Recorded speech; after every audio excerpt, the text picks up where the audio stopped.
Innate helps companies avoid project surprises, make better informed decisions, share knowledge, and deliver better outcomes. Innate, transforming the way the world builds.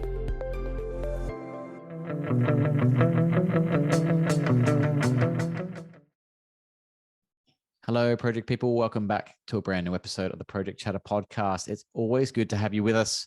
And we don't have Dale tonight because, well, he needs a day off. And let's be honest, we're getting to that silly season of Christmas. And this will be one of our last 2022 podcasts. I'm very excited to introduce our guest. Before I do, how are you, Martin? You well? Yeah, very good. Good to have you back.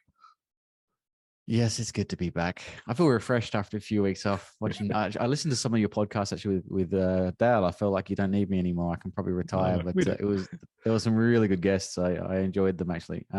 We've got another good guest, and Dale's going to miss out today. Tony Welch, how are you, mate? I'm good. Yeah, glad to be here. Thanks, guys. No, it's our pleasure as ex-Talus peeps. We've heard of your name, but we've never actually met formally. So this is a great way to do that and talk about your experiences. And I love this topic in particular because I think it affects all projects at all levels. But before we get into the detail, Tony, like you've got quite a distinguished career in Talus. I'd love to hear about how you got into projects and where it all started for you.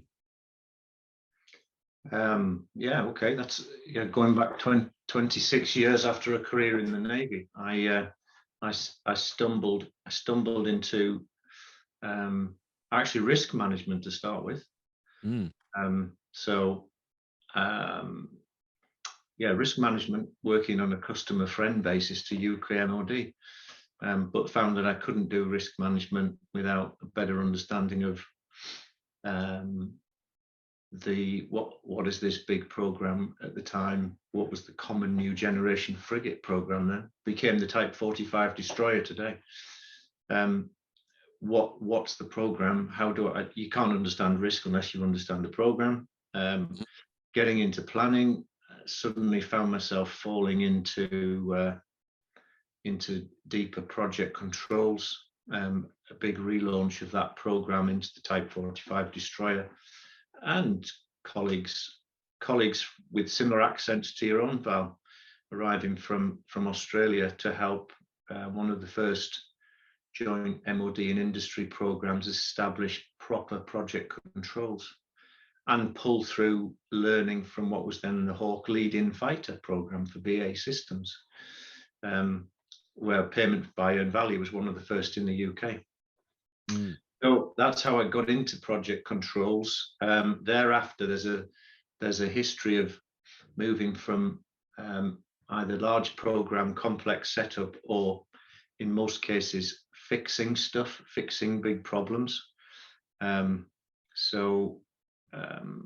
ended up involved with some large, complex defence aerospace programs with BAE Systems. Then more latterly, moved away from defence and aerospace into global ITIS transformation in Fujitsu services for a couple of years before I joined Thales Transport 2011, which certainly had some challenges, the legacy of which you got involved in as I was leaving transport in the UK, with the London Underground stuff, the way you were working for Andy Bell and team. So I did a tour of duty with the Thales group in France as VP bids and programs, which was an extremely interesting time, inheriting a French team and not being a fluent French speaker. Was a good challenge for a few years, but thoroughly enjoyed that. And then came back to help a program in distress in defence in the UK in early 19. So it's been all of that's been interspersed with general management, so business management jobs, as well as ever increasing levels of responsibility on program recovery and delivery. So project controls and assurance has been a thread throughout, whether it's been part of a job or the total focus to get things done and or repaired. Yeah, that's significant. I actually realized we had the same start in projects where I was ex-Navy, and my first job was actually going into Thales Australia at the time on an FFG upgrade program. Very, very similar. Yeah. But I don't have obviously 20 years, so I'm not that old yet. I'm getting there though with these great projects that that Thales does do around the world. How's your French, by the way? Is it good now? It's not great. Never became first, and everybody wanted to learn English. So Yeah, of course I did. we had some fun. It became good enough to deliver some videos and sit through some French meetings and understand enough about what was going on, but I never became fluent. So That's very good. Well, yeah. just in case we've got Martin, our translator, he's pretty good at French, I hear. But look, let's get into this subject matter. Now, this is an extension of Steve Wake's very famous EVA event, EVA 27, I believe you attended with Dale. And there was a presentation around the 5 levers for change. I think you said in disruptive times. Is that correct? That's right. Yeah. Yep. And this was really just an analysis on the PMI survey, or was it the Pulse of Professionals or Pulse in Professionals? Yeah, And you took some insights out of that. I took some insights out of that in the sense of it was coincident with some tasking given to me in Thales Group at the time to undertake quite a very broad and deep analysis, working with not just from a B&P perspective, working with our main operational delivery functions, so engineering and procurement, quality, even the go-to-market guys as well. A very, very broad and deep analysis of what our competitiveness drivers were, and 5 levers for change in actually it was turbulent times was the original title of the analysis, that led to one of 4 transformational programs that the group drove and continues to drive today, in a more recent manifestation of it. But the 5 levers for change came out of the findings because there were a surprising number of the issues that we needed to address or areas for improvement were not associated with tools and process. 80% of the things that we identified that we could see significant improvements in were either cultural, behavioral, or associated with the organizational dynamics in a very, very complex global organization. So that's where the 5 levers came from. Mm-hmm.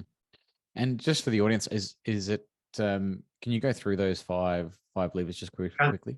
Yeah, just very quickly with a brief description of each. So the first was what we refer to as anticipation and continuity.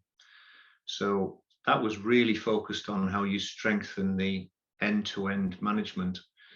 And what I should say, prompted by that, is that and this analysis recognized that it's not just about the execution phase of the life cycle. We went very, very broad and deeply into everything from the left-hand end of the cycle, the glimmer of an opportunity, through its capture and working with customers to understand what they need, decisions to bid, framing the bid, getting all the way through that process and into the delivery, because we also determined that the vast majority of our problems in delivery were rooted in the left-hand edge of the life cycle.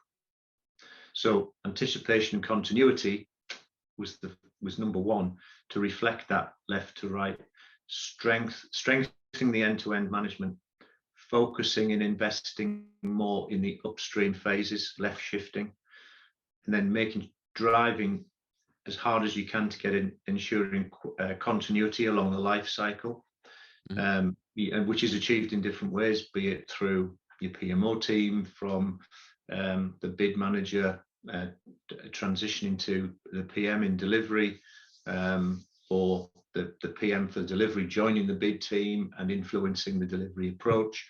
There's many ways to cut that, but improving the quality of the baseline deliverables and risk management. So that was all part of anticipation and continuity. The second one was empowering to deliver. So making sure your bid and your project managers are positioned correctly in the organization where they can truly have impact, and providing them with all the necessary levers they need to make the difference.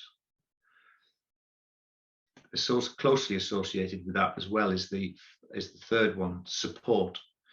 That's about the senior management focus, and supporting bids and project teams in delivery, about good operational leadership, helping them work through the issues, but again, back to that empowerment, putting them in the right place, giving them the right levers, supporting them through it, challenging the greens and supporting the reds in reporting terms, rather than just more and more controlling and monitoring. So that was the third one. Fourth one is transversal learning. So develop transversal sharing, and that's difficult in a big global complex organization, always looking for the lessons to be learned from the same or similar projects. And it's, in my experience, it's never properly achieved by databases of stuff that people need to go and search around in and maintain. It starts to work if you do something that is, you learn lessons, and because you do lots of projects of a similar nature, you either put the lessons into process so they become standard, or you checklist your way through stuff every time you start a new one. That works. But otherwise, you rely on people sharing knowledge, experience, or peer reviewing, phase reviews, project friends, so people reaching out. You don't just call for peer reviews when there's a problem. You do it as part of your normal business. So that's the fourth one, transversal learning. And the fifth one was attracting and recognizing. Attract and recognize the talents you need in the job family. It can be a lonely and difficult place to be, as a project director in a big, large, complex organization on a large, complex project. You really need to recognize, reward those core teams that are engaged in those major projects, and support them. So, and that's a key part of attracting, retaining, developing the talents you need to deliver, the larger programs. So as we're not a platform, as Thales is not a platform business, that's quite a challenge for us. Yeah. So, and just working backwards from there, they're a great list, and thanks for giving us a bit of a summary. But working backwards, attracting and recognizing is probably the biggest challenge given the amount of projects that are on. I know in the UK, you guys are very busy, same as down here in Australia. And there is a massive skills gap, not necessarily even capacity, but a skills gap across the board. How do you go about developing a plan or kind of enacting? So getting to the how, this is kind of the why, but how do you get to the how of this? Yeah, and interestingly, it's a good question, because when the first cut of this presentation was put together, it was pre-COVID times. When I revisited it for EVA 27, it was post-COVID or emerging from COVID, and we actually spent some time talking about the challenges that these times have brought, the geopolitical scenario as well, with Ukraine and everything else going on, and inflation. The way people expect to work now, there's a whole manner of factors that affect it. But first and foremost, within Thales, we're lucky. We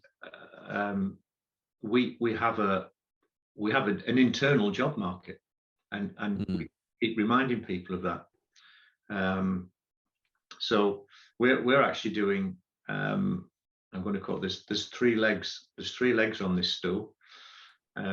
Three legs on a milking stool, if you like. The first is internal mobility, and because of, actually, one of the benefits of post-COVID times is that people are, for the businesses, not just Thales, everybody's more willing to look at different ways of working, hybrid working. So if you take Thales UK, and you look at the spread of the major sites from Crawley in the southeast, Templecombe in the southwest, Bristol, Cheadle in the northeast, near Manchester, Glasgow, Belfast. They're geographically very dispersed.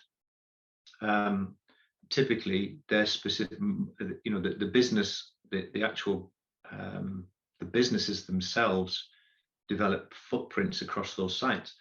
So, and often they've locked people in. They've been captive audiences, if you like. So, if you're a sonar expert and you work in Temple Combe, and you live in the southwest, there aren't many people pulling you away from that. So the point I'm trying to make is there is a market, there's an internal market, job market for us, and people are prepared to work more flexibly now. So that gives us more chance to leverage that internal job market and improve internal mobility.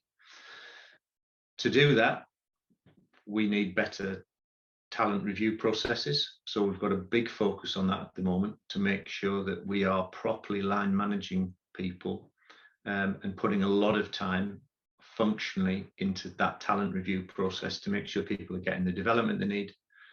We've got the information we need to profile, the profiles we need, so we can look for opportunities for people to almost enable our own kind of internal LinkedIn system, if you like. Yeah, so that's one leg on the stool.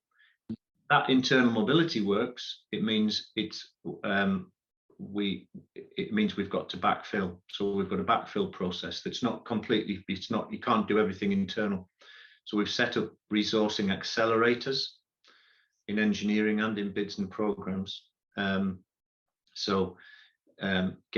the job markets are very, very sensitive to the speed of response from, I've been interviewed, somebody wants to give me a job, how quickly can you get that offer to them and get people onboarded? And it's that and the experience they go through in that process.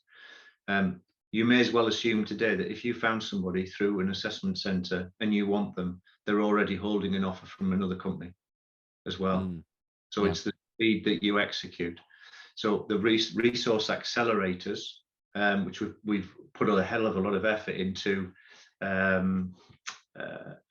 enabling those to happen. There's a lot of work gone in to make them. They don't happen overnight. And to start moving, it's taken us a year to get them from, here's a blank sheet of paper. What do we need to put in place? It's taken us a year to get them anywhere near business as usual on a rolling basis by sub-job family. So, 1 month we're doing it for PM, next month we're doing it for bids, next month we're doing it for project controls.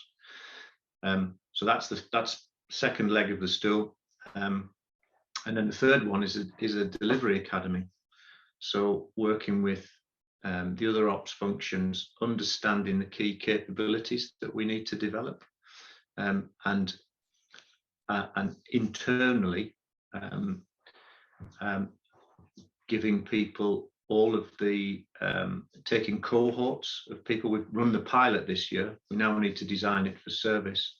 So we focused on a capability generator called work package management.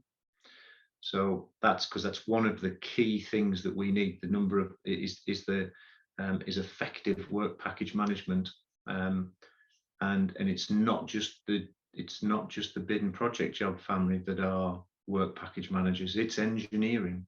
It can be procurement. So with engineering procurement, we've run a pilot of an academy this year, which takes everybody from a basic competency to a next level of competency in work package management. So that's an internal development, a capability generator.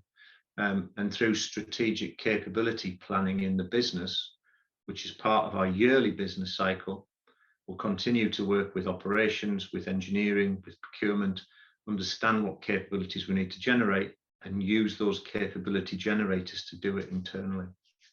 So that's the three legs, all working in harmony. To that in its own right will not hit all of the attract and recognize buttons in that fifth lever. That's also about recognizing people in the operational scenarios, truly recognizing them. It links back into that operational leadership piece of supporting. It is recognizing what people are doing and going through to deliver programs and making sure that's properly recognized.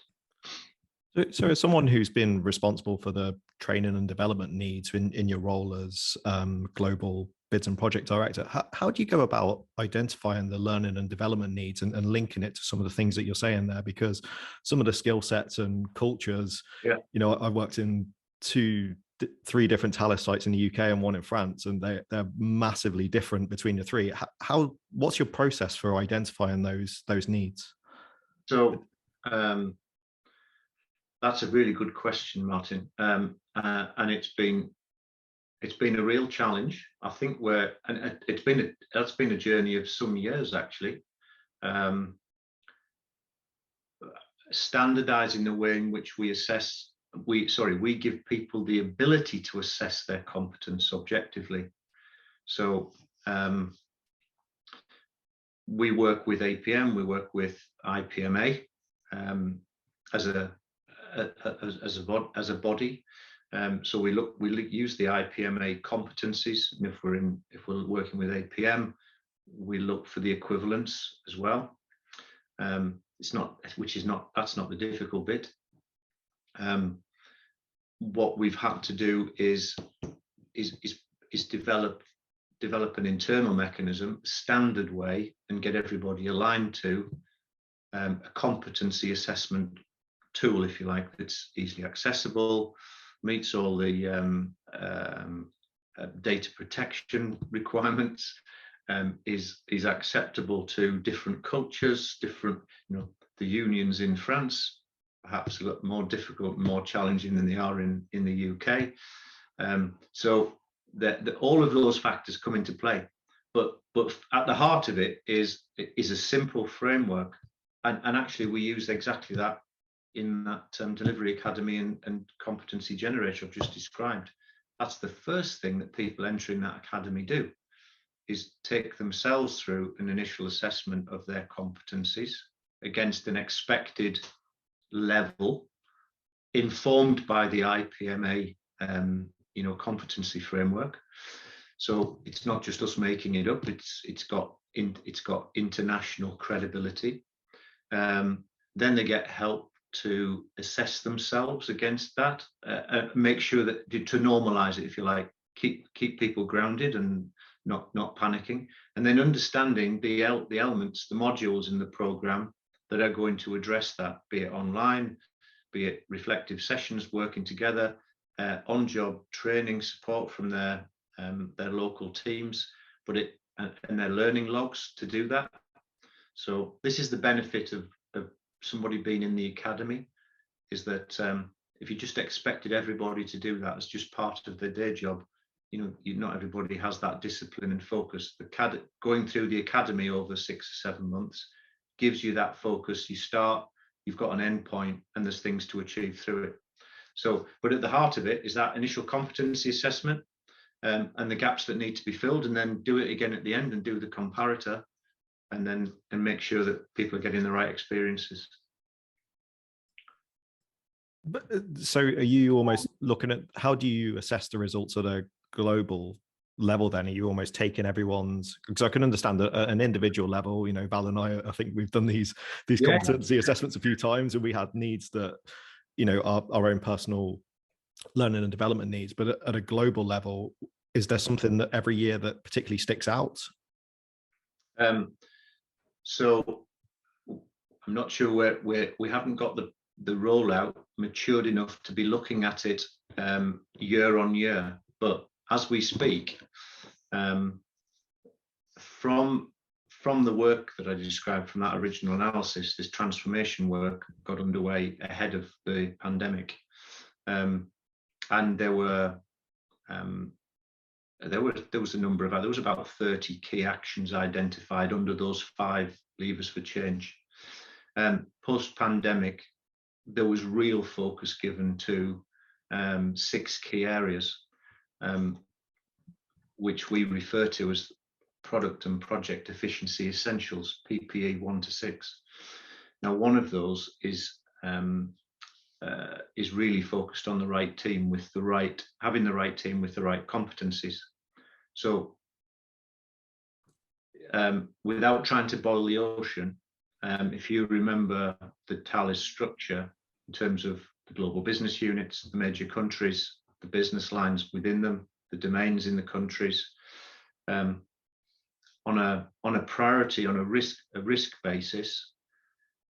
That product and project efficiency, PPE2, is being rolled out, and on a quarterly basis, progress being assessed. One of the key actions in it is taking that competency assessment across key projects, key domains, orchestrated by kind of local reference, if you like. And there is, as we speak, a pooling of that analysis going on to understand where we've got the weaknesses. So if you asked me the same question in a year's time, I'd probably be able to say, yeah, we've been doing this now for a couple of years, and we're starting to there's a good picture building on the things that we need to focus on.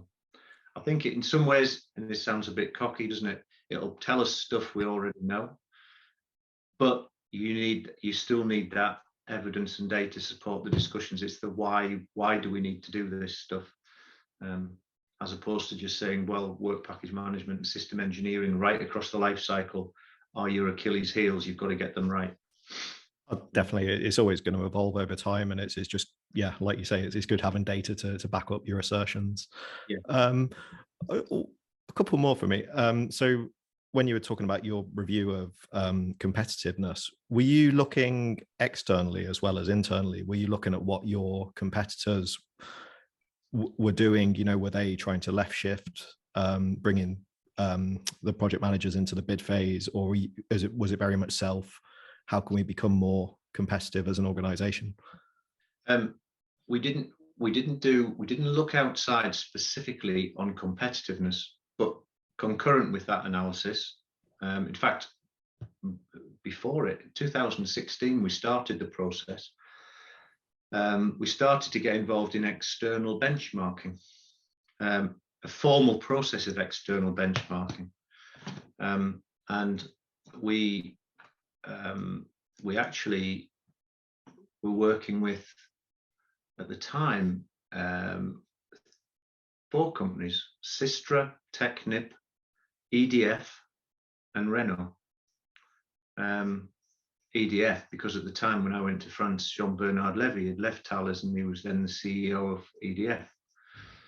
And he dragged me across in France from Carpe Diem to talk to one of his team about the things that we were doing. Anyway, long story short is the 4 companies came together and had an externally facilitated benchmarking process undertaken, where we went to each other's companies. We agreed on a set of topics that were core to each company's success, found the common ground, and we went and discussed those topics at each other's companies, and saw how they did it, visited the companies. It was really, really good process. So one of the things that informed our views of the areas for improvement, and really underpinned that, our top-down analysis said, well, 80% of your issues are this, and less than 20% are process and tools related. That external benchmarking reaffirmed that because the feedback from the other 4 companies was, wow, Thales, you've got great processes and great tools, yeah. And so it wasn't so much. So it confirmed that that's not the area we need to focus on for competitiveness. It's the people stuff. Now those 4 companies were very, very different, very, very different. And project management in Renault compared to what we do is like they're worlds apart because of the approach they take. You know, just as an example, so a project is a project wherever you go. Well, not necessarily. If you're doing a project in Renault, you're dealing with all your risk all the way in the left-hand side of the life cycle, because you've got to get to a point where you're confident to set production line off and produce 1,000 of those things, and then the success is people buy them and want to buy more. Yeah, so it's a different profile altogether. So the competitiveness bit is different in each company, different sizes, different complexity, some worlds apart. So very interesting, very interesting. Yeah, I bet. Yeah, it must be really interesting going into some of these companies. One more, just on generally on change management as a in the infrastructure sector, and generally change management is something that a lot of people struggle with. And we've had many guests on our podcast talking about change, and there's a lot of brilliant resources out there. But as an industry, why are we struggling to really implement change management? Are projects becoming more complex? Are we not focusing on the human side? I'm sure there's a lot more deeper down, but what's your view on the subject at the general level? Are you talking change management, changing the way people do things? Or, Yes. Yes. Yeah. Not change as in change management in the execution of a baseline. Yeah. Yeah. Okay. Just to be clear, because some of the listeners will think, change management. Yeah. Yeah. It's Thank you. my project control system. Yeah. Right. What are the main challenges? I'm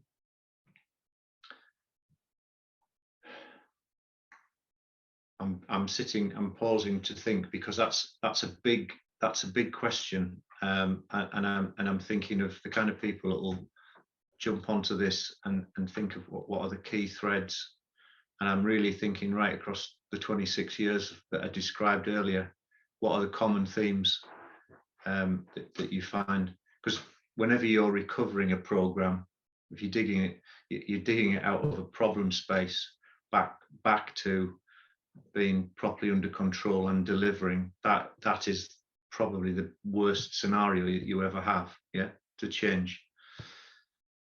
And normally you find teams that are in they've been chasing milestones failing,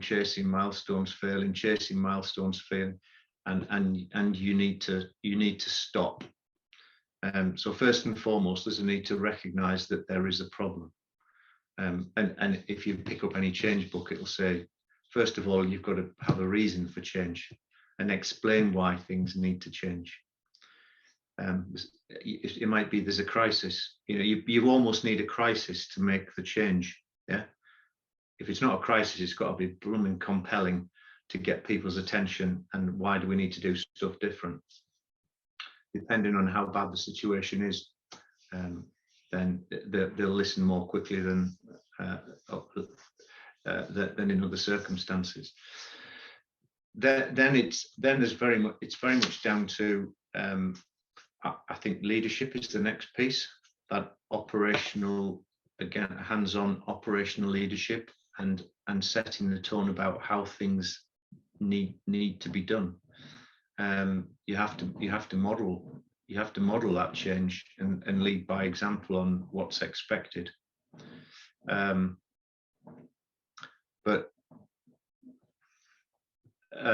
I think so. Why do we struggle with that? I find a common theme in many program recoveries, or where big changes are needed. You need to realize how much effort goes into making that change from a managerial perspective, and I think we underestimate it sometimes. If you're dealing with the deep-seated change, you'll end up with a circumstance where you probably end up with 20% of the people doing 80% of the work, because you need to over-manage the situation to get the delivery and to make the change until it becomes sustainable. And that's not an overnight process. So I think, so the reason for change, the operational leadership, and then really appreciating how much effort will go into it to make it stick, becomes very difficult.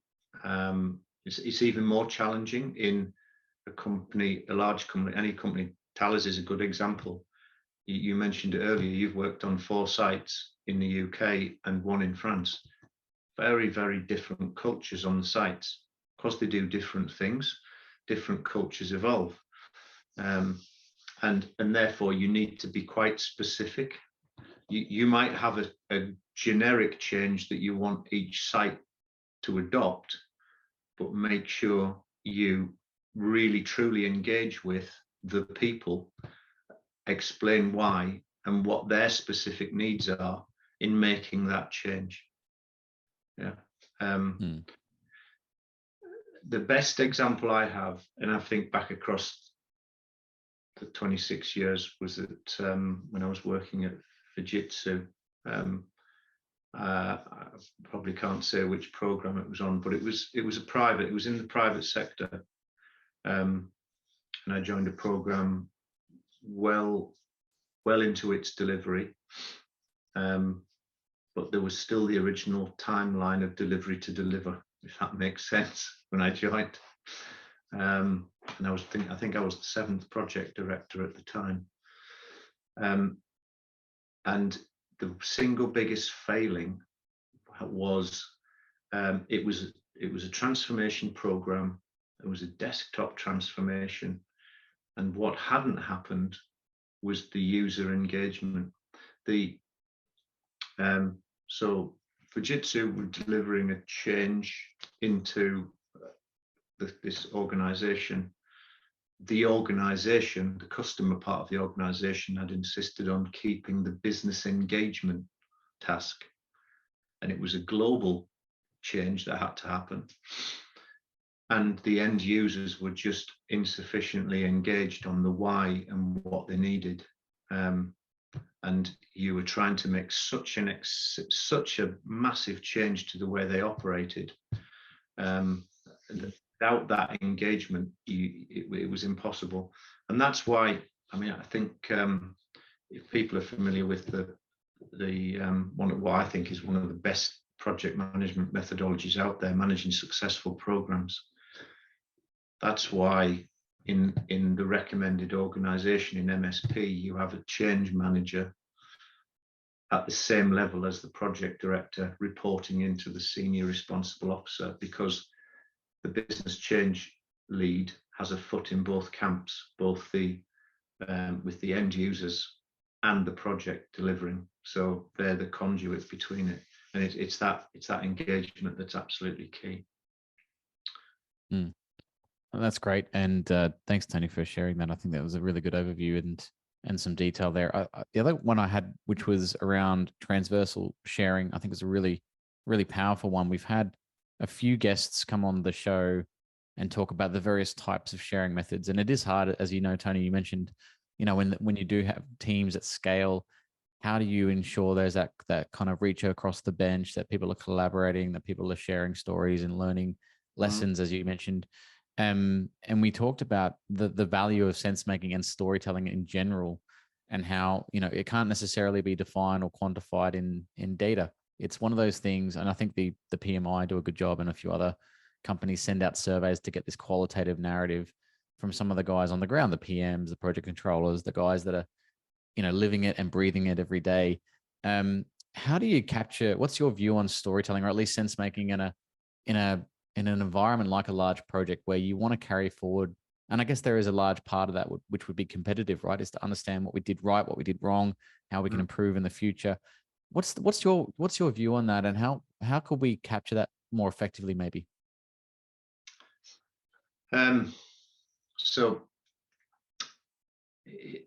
what we've been progressing over a number of years, or what I've seen work well in different companies, and we're on our own journey in Thales to do it, is that the knowledge is vested in people, and I've often referred to them as greybeards, if you will.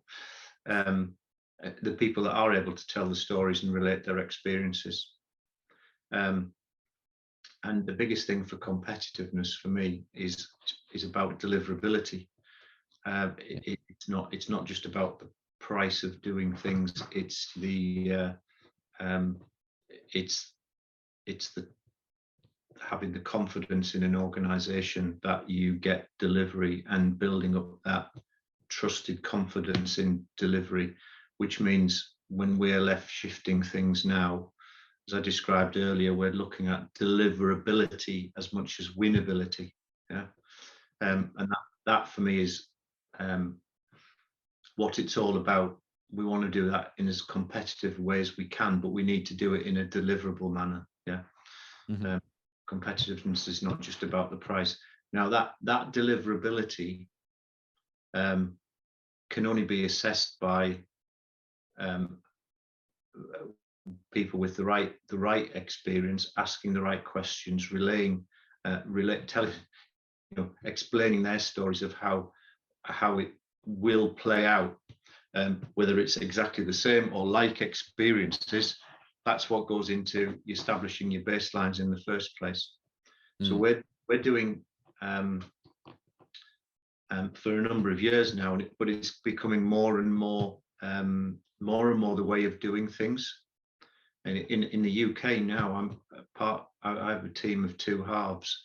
One is in that people, process, tools, capability improvement drive, but we also have a dedicated team, a delivery assurance team.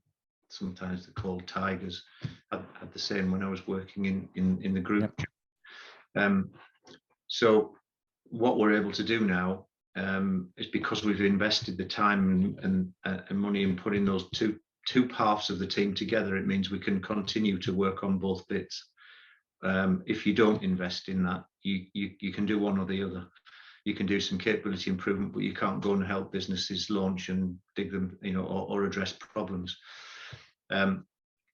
So within that delivery assurance team, we've got a bunch of experienced people who are now working in the UK. As an example, we've got 12 businesses, 12 individual businesses, and so that team, which comprises nine people,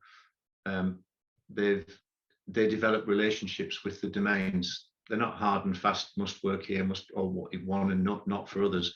But they're developing regular relationships, and getting pulled in to help early in the life cycle, to help with what we refer to as baseline validation.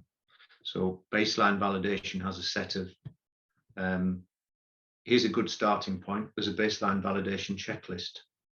So we're working with the teams to thoroughly check all the right things are happening as they're preparing for and then executing the bid. So coming into the final offer gates, we've got independent assurance of all of the right things having been done to set the baseline, using that broader experience. You can go a step further, and in that left-hand bit of the life cycle, start to establish a peer review team. So that during execution, you've got peer review teams that come with deep experience of each discipline: project management, systems engineering, procurement, quality. So we bring teams together with an independent chairman, suitably experienced, to work with project directors, capture leads and bid managers if we're doing it really early in the life cycle. But more often now, it's programs in flight, get them peer review teams together, particularly for the big complex programs. Get them an independent review chairman who can work with the project, become the project director's friend. And it's the same then for the heads of disciplines in the programs. So those peer reviewers are not turning up because there's a problem. They're coming up to share their experience, share their advice, pull together an output that says, right, we think you can improve here, here, and here as you approach this next big, the start of the next major phase of the program. The plan would be to bring them back in a year, or as needed, if there's another phase change coming up, to assure that they're ready for those phase changes. But in between times, if it works well, peer reviewers become friends to the project. So solution engineering manager might pick up the phone and say, we've got this problem, we've got some options to work through, would appreciate you just coming down and checking, just bringing a clean pair of eyes and your experience to check this. That's the way you spread the experience. That's the real transversal learning. It's really powerful. Has it been easy for within the organization to develop those relationships? Because there may be a perception that they're being spied on, people like to manage their own Yeah. issues, particularly in certain parts of the business. Yeah. How do you go about getting that message across that they are there to help? You have to you bang on, Martin, and it's because typically in years past, peer reviews, Tiger teams pitching up, they only pitched up because corporate sent them in because there was a big problem and you were in the poo, right? So left shift the idea and start to demonstrate, and we start to demonstrate the real benefits. In the UK, that delivery assurance team was being established a bit over a year ago now. So I didn't really have an idea of how things would play out this next year, with facing off against 12 businesses in the UK. It could have been at one extreme. I was having to, shoulder barge the doors into the businesses down to get people in and say, look, they can help. Or at the other extreme, can't cope with the demand. And actually, it's come out nearer to the latter, where the team have been really busy, made a big difference on a lot of the work, the baseline work and bidding work we've been doing this year on some big stuff. So it's protecting the future, and other businesses do the same. The other businesses like Thales have similar processes, and what I've just described was very much the way that people in BA systems will recognise a lot of what I've just said. Phase reviews, having a phase review chairman, set of phase reviewers, exactly the same process. It's life cycle management and the best use of peers and experience to give bids and programs best chance of success. So it's not something we've just made up. It's bringing learning from other companies and over years of experience. Yeah, that's awesome. I think if you talk about these levers, just number 4 and 5, if you could just achieve those two, I think you'd break the bank in terms of transformational value across the business. And I think what we're saying with these 5 levers, we're saying they're almost continual. It's almost like a part of a continuous improvement type model where you probably will never get to a point where it's static. It's always going to be live. It's all going to need a feedback model. It's going to need improvement. It's going to need challenging and pushing and all that kind of jazz. So there's a lot of energy invested and effort that goes into these types of these initiatives, if you like. I wanted to get into, because I know we'll run out of time otherwise, because me and Martin can go on for hours, Tony. I don't know about yourself, but I wanted to get into supporting teams. I think you talked about something called operational leadership. What is operational leadership from your perspective? And then how exactly do you see supporting teams? Because I think one of the challenges on particular specific projects, big projects, is line of fire. So you find that we have this kind of monthly, month in, month out, 2-week cycle of updating, 2 weeks of reviewing and getting smashed, and then back into the system. And what I've observed across various companies, particularly ones where there's a lot of pressure, so the big projects, is that the project manager is kind of hung out to dry a lot of the time. And arguably there is some of that is real. It should be. They're accountable and responsible for a lot of the work and delivery. But I from a flipping that switch to supporting, how are we actually supporting these leaders and enabling them to be better at or more proficient at their role? So what do I mean by support? I'd expand the title. I said the environment you need to create is challenging but supportive.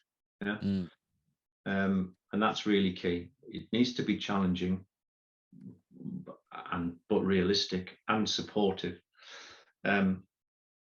Operational leadership, the term is a term I use.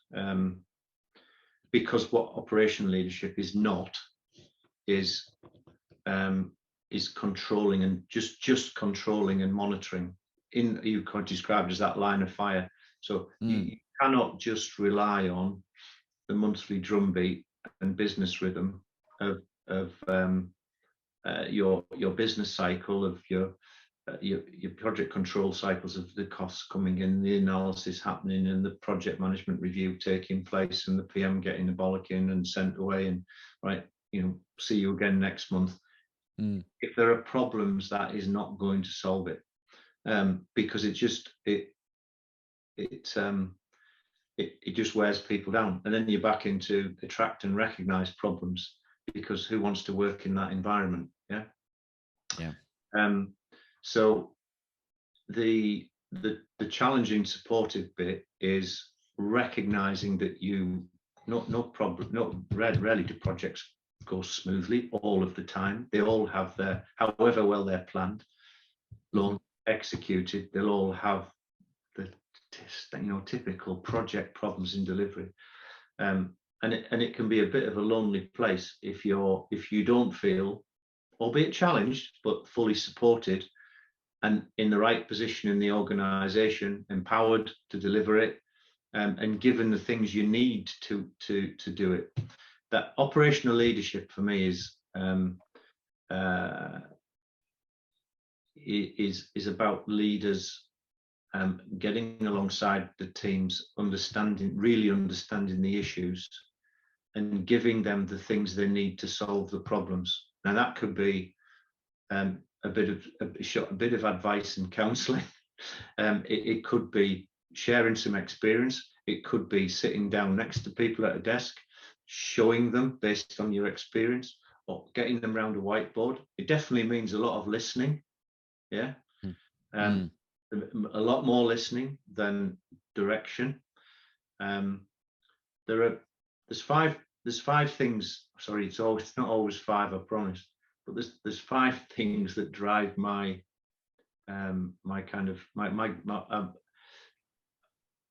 if I have a guiding mind, it's got five things in it.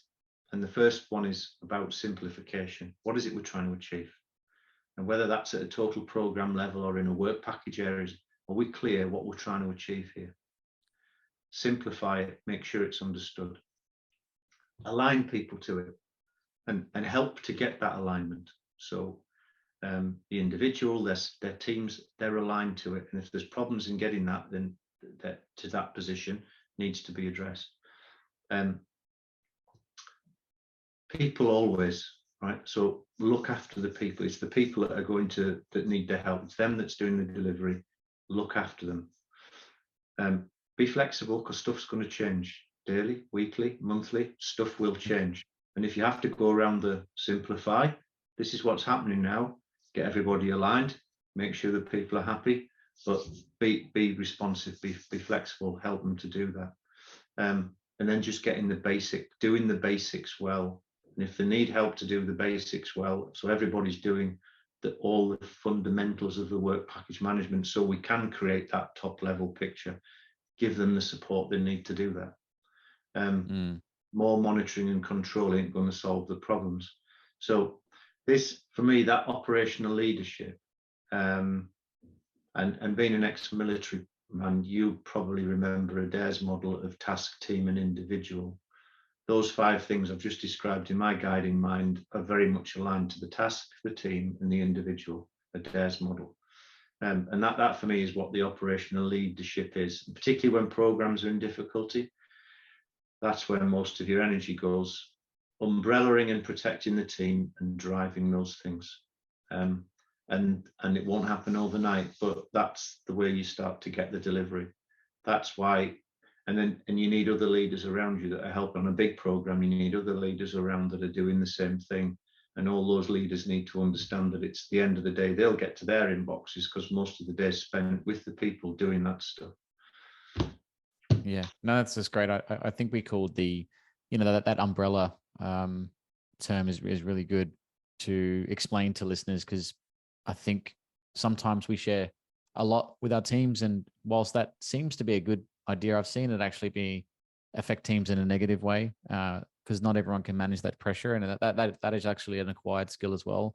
Yep. We used to call it the weatherman. So if you can manage the weather, looking down at your team in a sense that you're protecting them from the storm as such, and that pressure can also be really valuable. But again, I think with remote working as well, if we apply the kind of post-COVID scenario to it, how's that changed, and from your perspective? Well, when I went into COVID, I was a year into helping a very important and very difficult program recover and get on with what was an important delivery for the UK. We were a year into recovery, and before we had 250 people working on the project then at the time, all co-located in one place where you could wrap your arms around everybody every day if needed. But we could literally ring a bell at the end of the office and get everybody down for a team chat, to suddenly then work. About 2/3 of the people ended up having to work remotely then. And desperate desire before hotels and things before you could get back into hotels, we had to do some pretty crazy things to get people around a whiteboard when the chips were down, because there's nothing can replace that, getting people in the room and the interaction you need and the sparking off one another. You can do so much on video conferences, on WhatsApps and chat to try and keep those lines of connection open, but there's nothing else like getting rid of all of those different lines of comms and just having face-to-face time when there's difficult scenarios to work through and to get true alignment. So back to those 5 guys of mine, you to get people really engaged, to understand what to simplify, do we all understand, to get the alignment, to make sure you can look after people, that in this hybrid working, in fact on that very program, it was possible to do an apples and apples comparison of some stuff we did before COVID and some stuff we did during COVID, and we were and in some instances we were 40% inefficient. It was measurable. Doing the same task took 40%. It was 10 weeks versus 6 weeks, if you like, because of the lines of communication just weren't there. Over the shoulder tap, Martin, it's your turn now. Can you do this? Val, can you approve that? Then you, however hard we tried to exploit the technology, the comms, and I think it was probably worse than 40% because we were having to work pretty much every weekend as well to make up the difference. That didn't show itself necessarily in the figures. And in that scenario, how did you manage that second lever on empowering to deliver to the teams? So we kind of split, we divided and conquered. As I say, it was 2/3 of the people that had to work out the office because of separation and room and all sorts of things. And there was a difference between the first few months of lockdown versus a year into it, where we were understanding and working with the restrictions better, etc. So, but in that year of 2020, there was those in and there was those out, and then there was those that were out going in on a frequent basis, and it was a case of really optimizing that and giving everybody what they needed to achieve the best outcomes. That in terms of your question, Martin, was about that empowering to deliver. I don't think COVID necessarily affected the empowerment so much. That organizational, where do you sit? Are you in the right place in the organization? Have you got the visibility do you need? Are people hearing you? Maybe communications and whatever levers people needed to be able to do their job. And we did some exceptional things in that period of time. So it was possible. It was just different. It was different. We had to do things differently. Did it almost require more leadership in a way than it would when you're all sat in the office together? Comms, yeah, absolutely. As we left the office on the 18th of March 2020, we just literally that morning said, right, we're going to need an 11 o'clock daily call, right? Every one of you lot is on the phone at 8 o'clock. It's at 11 o'clock for that 1 hour. So, and it was just a case of, it was just discipline and drumbeat. and we were one part of a bigger enterprise then as well. So it was 11 o'clock internally. It was 5 o'clock every day with the enterprise to maintain the alignment. And it actually remains probably the most aligned enterprise in project delivery that I know of today, because the program's still going. It's got a next. It's approaching its final stages, but it's the most aligned I've seen an enterprise from end customer through all of the industry partners. If somebody moves or has to make a decision in one place, everybody's immediately aware of the knock-on effects and ramifications on the others. So out of what was a very difficult situation a few years ago, it's probably an exemplar in the way of working in many respects. It brings me, into the detail, and I think Martin touched on it, but I think this is probably the hardest part is about, from my experience, is empowering people, because it's not necessarily something you can do to a group.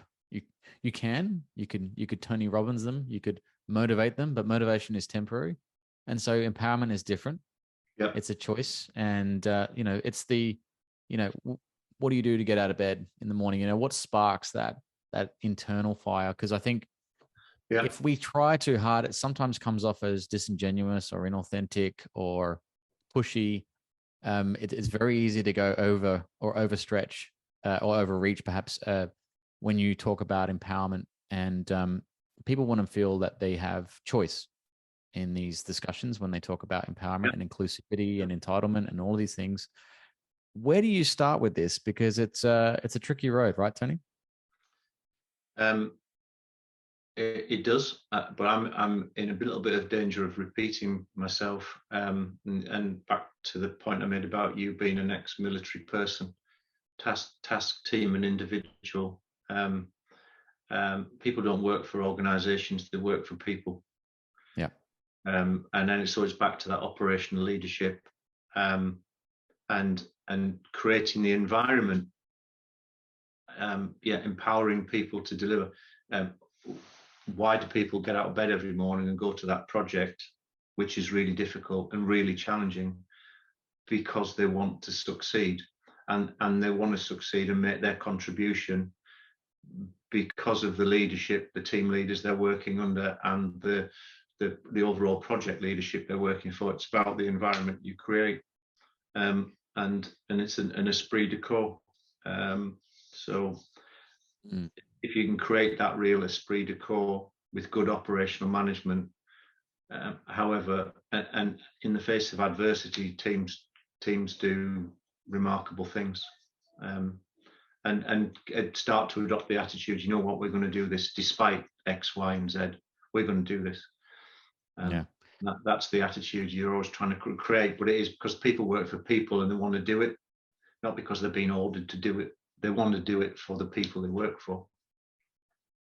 Yeah, I agree with your point around people work for people, not necessarily companies. And whilst companies are important from I guess that goes back to point 4 or 5 around attractiveness and retaining interesting people. If you've got interesting projects, which your group definitely does, then you do naturally attract a good caliber of people. But the challenge, I think there's probably another level down, and I'm picking on this, Tony, because it's a really hard one, I guess, for a lot of people. We get a lot of feedback out there in the field, and making people feel stronger, making people feel like they have the choice to lead and have the permission, perhaps even, to do that. What else? What could we say? What advice would you give to someone out there, Tony, that perhaps works at a company, doesn't feel empowered, has listened to these 5 levers and gone, well, this is really interesting stuff. How do I be part of the movement? How do I make this happen? It's don't fear making mistakes. You have to try, and I think if people aren't afraid, they aren't afraid to fail, they will learn. And if you're not working in an organization that is accepting of that, move on. Seriously. You know, if you're really frustrated with something, and that could be a key issue that is frustrating somebody, because there isn't an environment in which they can learn, because they don't feel that they're able to do things and fail and learn and then not make the same mistakes again. And that's the biggest form of empowerment I think you can give anybody, is creating an environment where they feel that they can try. It's not a problem if you fail. If you can't create that environment, then you won't truly empower people. And if you're on the receiving end of that, and you can't make the change, then you need to look for different parts of the organization to work for, or even different organizations. Do you ever get any statistics in your job about attrition and reasons for it, and linking it to those levers? That, I'm guessing that must be quite a difficult conversation if you are seeing that, whilst all those endeavors going into really changing and transforming the capability of the organization.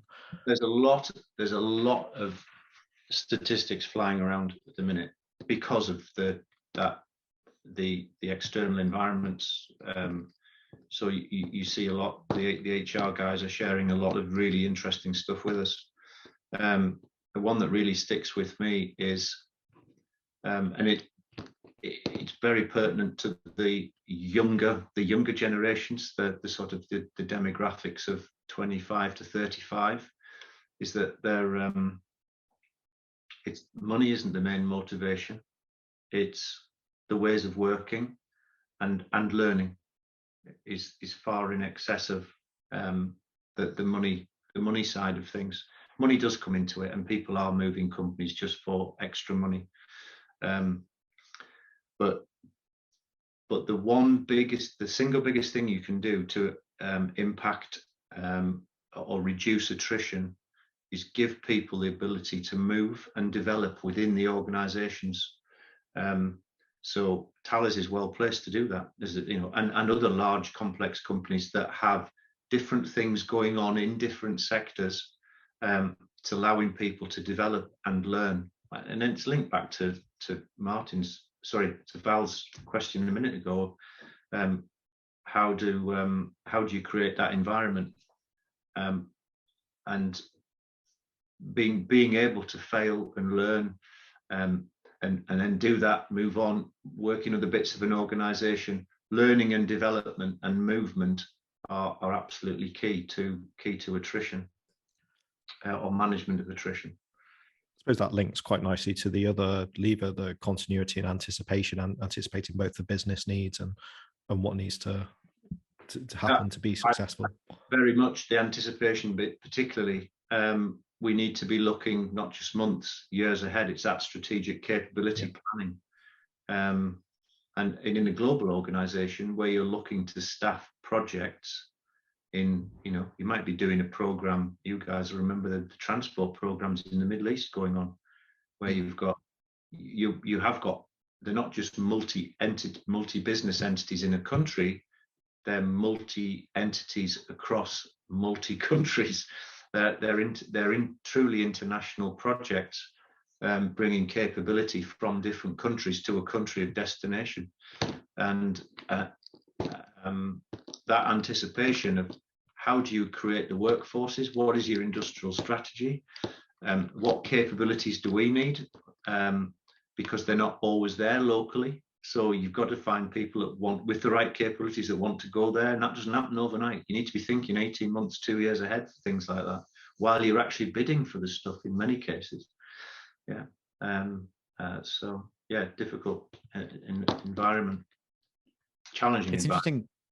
It is a challenging environment, and I think we're all kind of figuring out our ways post-COVID, how we deal with, as you said, particularly the younger demographic, looking for, I guess, different ways of working, which we are probably not used to. You mentioned just having everyone in a room and having the huddle, and it was great. You could tap, John on the shoulder or take Martin for a coffee, and you could talk to the client directly, because most times we were co-located with the client. And that allowed for better relationships and a stronger understanding of what was happening both sides. It helped limit kind of commercial disputes. So I think, in my view, but as we kind of disperse, and there is some values in that, as you said, you can access untapped talent and acquire people who may be more regional, who have the skills but not necessarily are in the right location, which is great. The downside is that you're spending far more time unconnected. And whilst Teams and Zoom and all these great tools that we're on now are fantastic, you can do damage, I think, as well to culture, to people's quality, and perhaps their meaningful fulfillment in job prospects, such as working within a company and on a project. If you are back to back in meetings online you probably do this, Tony, with your French counterparts, but from early hours in the day to whenever they finish at night. Yeah. It's one of those unavoidables, but we must anticipate that that's going to be a problem or a challenge at scale when we talk about strategic workforce planning, or looking for the right fit for people across all countries in the world. Any kind of views on that? What's your perspective on that? Yeah, it's all about finding the ways of working that work for the people, the organization, the team. I think I've the biggest impact for me that I think we really need to be conscious of is, it sounds, to some it might sound really fantastic. I just work from home all the time, and that you can question the efficiency. Some jobs can be done just as efficiently, completely remotely, without question. Yeah. Some jobs require the other extreme, where or specialist jobs in tooling and things like that require people to be there on the site, can't do it at home. And there's general, whenever interactions between people in alignment, you need a level of it. If it's not every minute of every day, it's sufficient to keep that connection. I actually I've found working at home a lot. I don't look forward to that, because I find days working at home are more draining than a day in the office, because you start and it ends up back to back. And I looked at this a lot over 2 or 3 years now, and it's not rocket science to me. It's because when you're in the office, you're sitting there, you're moving between meetings, you're catching up on emails or whatever. It's all of the interactions, the opportune interactions that happen because you're in the office. I'm walking to get a coffee and I bump into you and I say, "Oh, how are you getting on, such and such?" Yeah, that's a 2-minute conversation while the coffee's preparing in the machine, right? If I think, right, I need to catch up with Val, I'm going to put let's see if he's free in the diary. Before you know it, that's 30-minute slot in the diary blocked. So the diary becomes like a game of Jenga. Yeah, Tetris, maybe, if you remember Tetris. Yeah. Old computer games. Seriously, that's what it becomes like, till you end up with a day that is from 7 o'clock in the morning till 8 o'clock at night, just back-to-back meetings.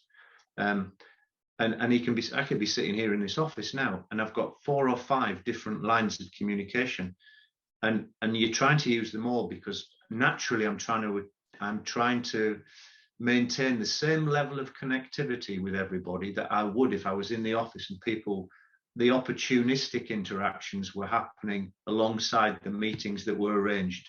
And it's a hell of a lot more stressful in my experience. So we need to be conscious that that's going on. But the biggest thing we're missing out on, particularly for people in their earlier careers, is when you're sitting in an open plan office or in a team area or whatever the setup is, you don't realize how much you're absorbing just from the environment around you. Not what you're working on this at the time, it's the other conversations that you're part of, the things that you're hearing. You learn an awful lot just through absorbing the way of doing things and people exchanging the experiences around you. And I think that's one of the biggest dangers. And because that's very confidence building stuff. And with so much remote working, I think that's a skill or an environment that people will miss out on. Exactly. Well, we did talk about it. The art of communication can't necessarily be taught online. I mean, I talk about that whole reading a room type thing. I mean, probably one-on-one, it works you would agree, Tony. You could probably have Yeah. a one-on-one teams and Yeah. be fine. But when it becomes 4, 5, 10 people on a call, it's almost impossible to understand Exactly. nonverbal kind of gestures, and whether you're losing the interest of the room, they're falling asleep, they're multitasking. I mean, one of the challenges I see is, whilst we're all talking here and we're paying attention to each other, a lot of the times people are multitasking. So now you're kind of getting a kind of a third of their attention span. They're kind of listening, but it's like listening to music. They're waiting for sound bits and a way to respond. But I think for the younger generations, especially if you're trying to aspire to be something, you're looking to succeed in a organization, you have to rub shoulders with people, and that the art of networking as well and connecting with people genuinely will allow you to be front of mind when considerations such as promotions and other opportunities come available. And again, I work with a lot of consultants in my space, Tony, and one of the things I talk about is having that social active network, not necessarily just online, but going out and meeting people in your industry, in the community, paying it forward, working with them, supporting them is another part of, I think, empowerment as well. Yeah, I agree with you, Val. Great. Well, we're closing or coming close to the end of the podcast. We do have one more feature, Tony. It's very, very easy. You'll love it. It's a quick pop quiz, all about yourself, mate. I'll hand over to Martin for the 5 questions. Yep. Okay. So if you're ready, let's dive straight in. Question 1: what's your one piece of advice for people new to the project management profession? One piece of advice.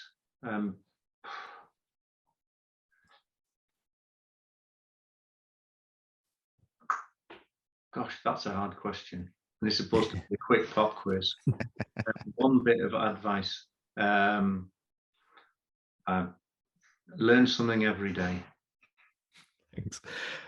Secondly, what's the biggest misconception about project management?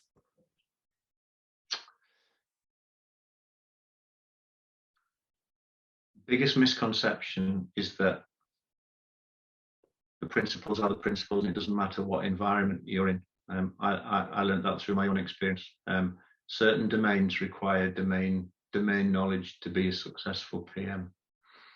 Definitely. Number 3, are good leaders born or made? I think there are natural leaders. It comes to some more naturally than others. But I think there's more in the making of them than just through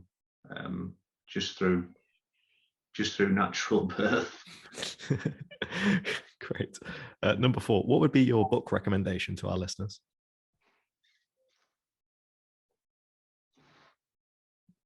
Who Moved My Cheese? That's a good one. Look it up. And finally, if you had your time again, would you go straight into the armed forces, project management, something different? No regrets. The armed forces, in many ways, it sounds trite, doesn't it? But in many ways, the armed forces made me what I am today. So yeah, I wasn't a born leader, but I think leaving home at the age of 18 and going to Dartmouth Naval College and the 11 years in the Royal Navy that followed has a huge bearing on my leadership style today. Yeah, I agree. Well, thanks, Martin, for doing the pop quiz. Usually Dale wraps up for us, but I'll do it today just for sakes. But a big, massive thank you to Tony Welch. Thank you for being so patient with us and enjoying and interacting on these questions. I mean, it was a great conversation around these 5 levers. Really appreciate your time. Any final thoughts for our listeners, Tony? I think be brave, be courageous. When you're working in the project world, whether you're bidding, whether you're in project delivery, do the basics right. And if you see the organization around you not doing the right thing, don't be afraid to be courageous. You'll be surprised at the impact you'll have on others around you. Yeah, brilliant. Martin, final thoughts? Nothing to add. No, thanks for sharing your knowledge, insights, and experience. Been really good. Thanks a lot. Good. Well, I've enjoyed it. So, and for all the people that I know out there that pick up this and listening, wish you all a Merry Christmas and best wishes for the new year. Good point. Yeah, we're getting close, aren't we? I've got to get myself organized. Some more Christmas shopping to do. But folks, that's all time we have for. If you like what you heard, you can pay it forward by sharing a link to this episode and get it out there for Tony on your favorite social media. A massive thank you again to Tony, and thank you all for listening. Till next time, we say stay safe, be disruptive, and have fun doing it. From myself and Martin, it's bye for now.